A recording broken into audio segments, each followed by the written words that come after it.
Edino, yoza fin, mutaleki azate, oza suka, libulu zanga suka, mokako swa, kende, donc yo leki. Edino image, elona osenga yo, chikote bango.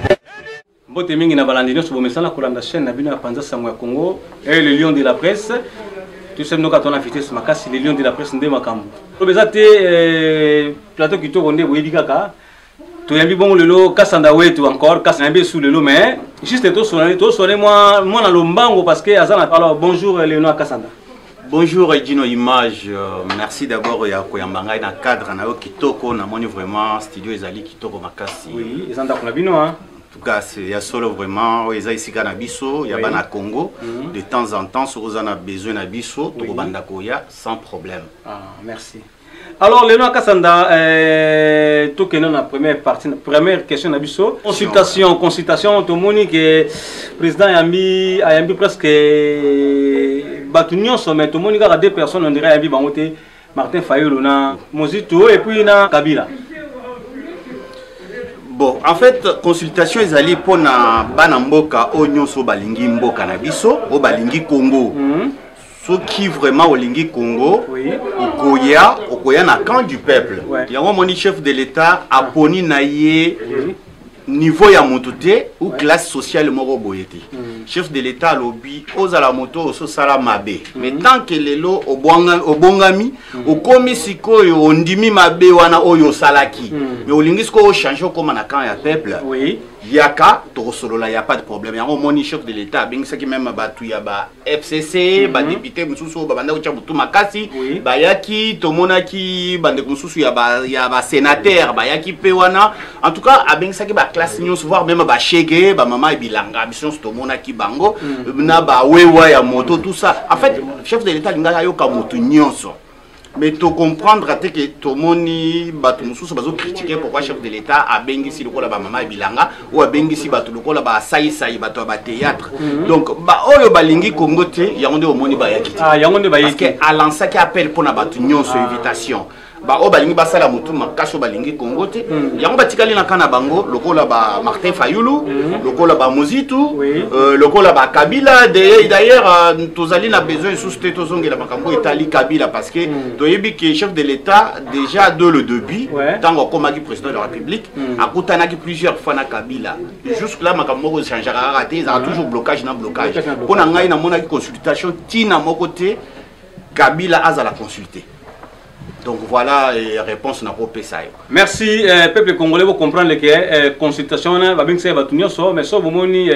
Madi Diaité, bomoni Mozito été, bomoni pe Kabila été, c'est que bon balingi na bon koyati. Ndenge Léonard Kasanda AFC biso. Alors, toquer la deuxième question na biso pour te vendre peut-être pour moi lombango. Deuxième question na biso affaire Chalamwana asali nzembo na ye ayembi atangi koma mo quantité mais ba condamné que ayembela mokonzi place wana okolobani pour les Cambouetali Chalamona ça n'a rien à voir avec le chef de l'État. Et pourquoi bazo condamner na ba condamner Chalamona te il faut koyeba que Chalamona abimisi nzembo na ewana. Oui. Parce que la commission de censure existe. Oui. Il fallait d'abord qu'il représente la commission de censure. Batala yango est-ce que chango en vente ou pas.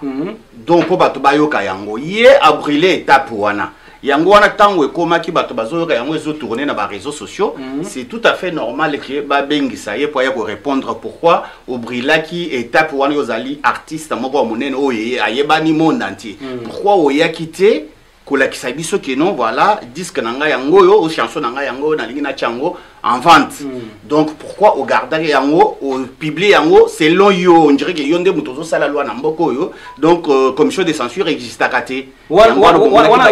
selon Léonard non selon ngaité mais ils allaient selon dengezali. Mais oui kaza condamné par rapport à ba taliban. Ba condamné était wana ezali ba préjugé ya mutu na mutu ndenga yoka kinzembo soko tali pe bien même nzembo wana soko tali na avion oyo katumbi parce que oyebi ke Mozito déjà na Madi Dibango moko bazali ingrat par rapport vis-à-vis à Moïse Katumbi dans makambo nyonso asalaki oyebi ke basalaki campagne na bango na 2018 à l'américaine. Moïse aboyaki voilà. Katumbi sala pour a traité Moïse Katumbi d'un petit peuple, tout ça, d'un petit rien. Oui. Donc ce qui fait que Nzembo wana ba montele en image parce que ba image oyo yemoko Fayulu banda ko lia na kati ya jet wana oyo Moïse yemoko a loi qui pona campagne tomoni chanson wana oyo ingratitude ba montele en même image wana parce que toza pe na ba facture et la kisi que non voilà Moïse Katumbi toza qui campagne oyo ya Martin Fayulu en charge ba facture ezwami et puis ba vidéo ezali yango bazui Nzembo wana ba montele on t'a dit Nzembo wana ezolo ba makambo ebele na bato bakozo pe ba bambeli yo soki nga na yo komaki ingrat vis-à-vis nanga de coïncider na ba debele mukonza mboka côté kuna Fayulu côté kuna ça n'a rien à voir na mukonza mboka na kati ça n'a rien à voir non mais est-ce que là on a qui il faut que ba toujours prôner état des droits to kanga motuté pona Nzembo ouais bon tout à fait est-ce que ozo ba ke ezaki na audio moko bimaki Taliban moko azaku ko solo na mama chala mwana concernant Ayemba Nzembo ya baki Taliban lobi 7000 mama chala mwana bi 9000 directement comme finga ya on a dit tout à l'heure que mutu na mutu azozwela Nzembo wana selon ye linga zoekela yango ndeko wana wa finga ki mama chala mwana peut-être ya zoela ki on ndenga na eke voilà mama chala mwana asali Nzembo wana par rapport ya mokonzi mboka yango ye salaki ye que no afinga comme ndenga benga ki mama chala mwana et puis bokombo discuter na ye à parvenir même ko banda ko finga ye yango na yebiso tout à l'heure même Nzembo wana basali yango lisusu clip bazui ba photo na ba vidéo ya madidi basangisi yango baselele yango po aza ingrat vis-à-vis ya Moïse Katumbi. On a peut-être est-ce que comment ba taliban baselele on peut-être pour non ezali kamo taliban te même yo pe na yibiso tout à l'heure que soki ozali ingrat vis-à-vis nanga nga pe na ko montrer yango parce que ezali kamo tali vraiment Léonard Kasanda c'est moi soyo non c'est pas mi na biano na yo bah oui bah c'est tout à fait normal na koza la pe na moi si na ndako moi si wana na sala nyonso po na ye na bengisa ye na poto tokomi awa aike ko funda ngana la police a souhaité que noto ka bonanga na ye ezali ingratitude na koza pe ba photo na ye na abosani nyonso sala ko na ye abosani nyonso na sala ko na ye c'est ça donc voilà en tout cas côté là ba condamné na bango bakolo bela likambo etali chef de l'état kunate balongo la chef de l'état parce que il d'abord azali on a instauration ya état de droit au moins que ça quand même franc au lobiango mais les autres bazomona wana te tout le monde qui aussi ba maman aussi batanda misoki dit oui maman comme ça bazo traiter toujours tchala mwana bazo la kele mabe est-ce que ils allaient toujours même eloko na ocho ebiso tout à l'heure voilà toujours revenir toujours na même eloko o tu koloba ah OK ils allaient selon compréhension ya mutu na mutu alors siko maman tchala est-ce que so tali na kati Nzembo wana tangi kombo chef de l'état atangite donc lingoloba que chef de l'état botikala na état de droit donc toza na démocratie donc koyemba na ndenga yembi wana mais sauf que abrilaki étape ya commission de censure donc on va interpeller qui est ça n'a rien à voir na chef de l'état donc il faut pas chef de l'état beaucoup mais ça est dictateur azan dictateur té alors ya sengi pardon nanya sengi maman tala mona sengi pardon na ye en tout cas pour na ngai a sengi pardon par rapport à compréhension ya bato si ndenge bato babanda kozela ke Nzembo wana asalela ki ngalobi ce qui est réellement na salela ki ngopona chef de l'état bolimbisa ngai mais ngai moko limbisi musicien nga na yebi ke Nzembo asalela ki chef de l'état te bon en tout cas na olimbisa par rapport à ni na yebi ka salela ki chef de l'état te mais sauf que eloko à ma grande surprise na ruchi ko mona bato ya FCC na Lubumbashi kuna ba ucho sala réunion na bango kuna na kati ba invita ki bato ebele à la fin ba bandi ko yemba lisusu même Nzembo ya ingratitude na ibite ingratitude donc yemba bazo yemba bazali ko viser na yebi na ngai donc voilà quoi on il faut changement de mentalité là il faut ça là en tout cas il faut tout changer ma casse parce que toza il faut koyeba que congolais de nature ceux qui kaka par exemple ndengo zawana Nazuyo par exemple na lobby a edino image au bando travailler na ngai na ambassade kuna boye na pêche poste na ambassade pona congolais yo bandi olia bien ambassade ça dit ba inclika biso eloko wana ya corruption de donc banda tozaki na libuma maman est-ce que lelo na Congo wana corruption aussi là avec lutte oyo tozokende nango toyebi ke manœuvre ya makasi ndenge tozokende en tout cas tozokende na nzela malamu tozokende sur la bonne voie en tout cas et nayebi ke ekosile totalement te mais tokomisa yango quand même moke na ba sur le rail quoi bato babanda kobanga mais otali même lelo omona ke bato bakoma obanga et puis eloko tobandaki kokanela te tokomona ba détournement. Et comment on quitte par exemple, le PDG, ou un PDG, un jour, on se retrouve devant justice, on a pouvoir, il y a Fatih Béton. On a vraiment que non, Fatih Béton, donc, PDG, il y a RVA. On a prison à minute, on a jugé. En attendant l'enquête. Azu Bambongo, boyebi combien d'années déjà, puisqu'on fout à taxe en aéroport, ou on a sur donc aux onga poto. $55. Chaque voyageur, et puis combien de millions et puis banda balobai qui va construire aéronef et asika jusqu'à aujourd'hui ngana kendaka une à deux fois na Congo parce que bato mususu ba kanisa kenon kasanda weto ezali parce que il faut yeba ke ndenge na la taraboye o ezali tenu moko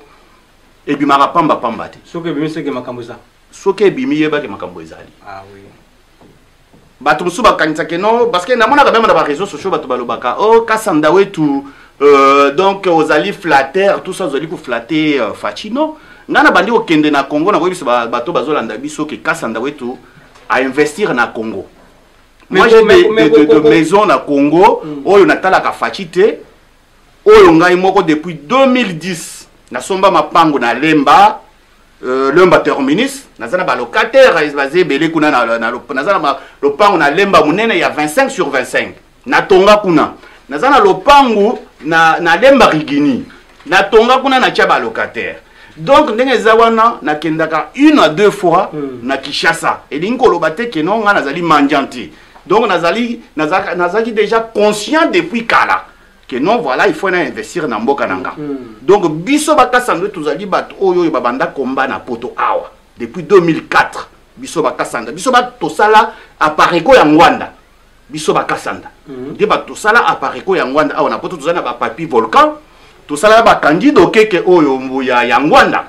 nazana ba photo soko za na komba papier volcan azapena mutakala to batun baonde nazala ba photo awa depuis 2004 2005 na ko ba photo tout à l'heure sur aussi émission biso nde to banda bitumba oyo na ba volcan na ba candidat ke tozo kutana na château rouge tozali na salle d'après kasanda wetu kombe bandi na nini